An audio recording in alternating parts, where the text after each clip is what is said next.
Vamos falar sobre reforma tributária um pouquinho, esse tema tão novo, né, na pauta, enfim, né, aquela questão, né, que promete, né, agora mais discussão ao longo dos próximos meses e tudo mais. É o projeto do Bernard Api, criação do IVA, entre outras coisas.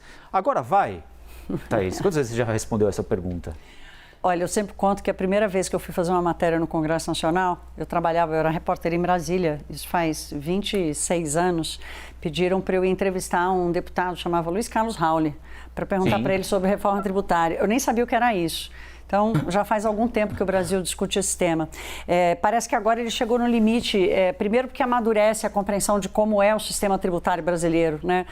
Inclusive com a nossa ajuda aqui da imprensa, de mostrar como ele é injusto, como ele é desequilibrado. Então, amadureceu. E segundo, porque o sistema se esgotou, ele não é mais eficiente, não adianta arrecadar mais numa economia que vive sob uma distorção muito grande do nosso sistema. Então, a reforma tributária hoje, a discussão, inclusive a apuração do Caio Junqueira, que o governo já está olhando, que talvez tenha que fazer de forma fatiada, que aliás foi a mesma conclusão que chegou Paulo Guedes. É uma reforma difícil, porque ela precisa reequilibrar quem paga e quem recebe imposto no Brasil. Essa que é o grande desafio, reequilibrar quem paga e quem recebe. Quem paga menos hoje não quer pagar mais, quem recebe mais não quer receber menos.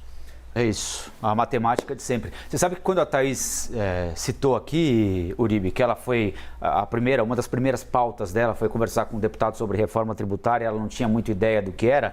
Eu me lembrei de um colega nosso que uma vez me contou uma história interessante. Ele era repórter aqui em São Paulo, não tinha familiaridade com assuntos de economia, nada disso, e isso já faz algum tempo, né? Em determinado momento, ele estava fazendo uma pauta qualquer em São Paulo, a chefia ligou e falou o seguinte: olha, o ministro da Fazenda vai desembarcar no aeroporto de Congonhas.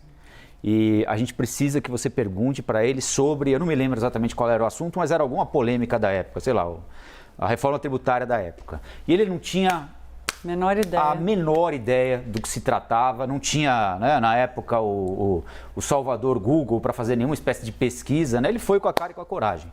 E aí, naquela época, o ministro desembarcava pela área comum ali dos passageiros, né, não pelo pavilhão das autoridades, e ele deu o azar na avaliação dele de encontrar o ministro e sozinho, só ele e o ministro. E aí ele chega para o ministro e pergunta: ministro, o senhor podia me dar uma entrevista? O ministro com a cara meio fechada, mas falou sim. Aí foi o azar completo para ele, né? Porque o ideal era o ministro falar não. Ele falou: o ministro não quis conversar comigo.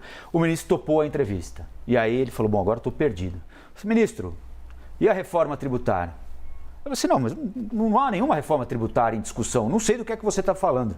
Aí ele falou: bom, agora é vida ou morte. Aí ele devolveu para o ministro: o senhor sabe muito bem do que eu estou falando. E o ministro respondeu. Ele conseguiu arrancar a resposta do ministro, entendeu? Então, às vezes, a gente, né, imaginar e acreditar que entende de fato de um assunto ajuda muito nessa nossa árdua tarefa. A gente entende de jornalismo. Não é? De levar informação às pessoas. O senhor sabe muito bem do que eu estou falando. E aí ele voltou para a rádio com a entrevista dele, feliz da vida.